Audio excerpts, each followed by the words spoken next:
What's up mga katigasin?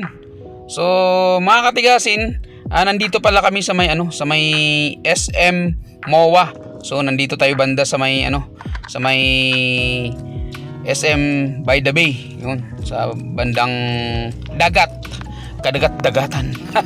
So dito naka-stop tayo, pa left turn tayo, naka-stop tayo, at syempre yung lalaki nandyan naka-stop din siya, tumatayo, naghihintay na mag-go siya.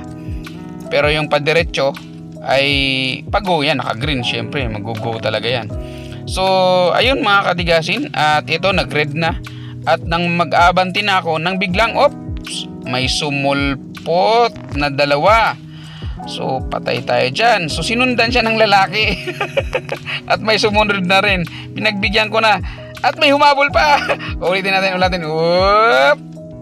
Takbo ate! Ang cute ni ate. So ayun, kumaliwa na tayo. So syempre pinagbigyan muna natin yung tumatawid, no? Syempre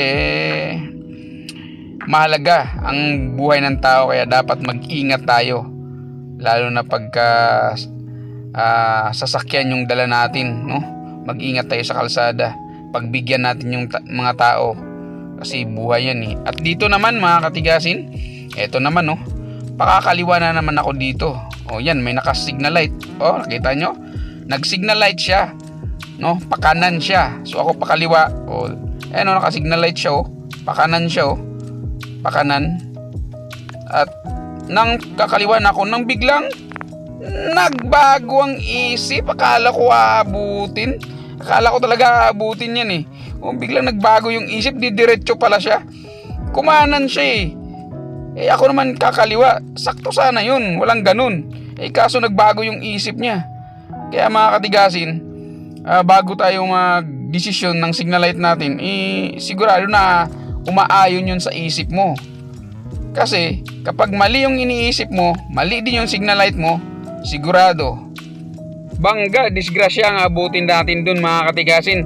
Kaya mga katigasin, bago tayo magdesisyon, isipin natin mabuti. Isipin natin ang mga kapwa nating motorista para ligtas ang bawat isa.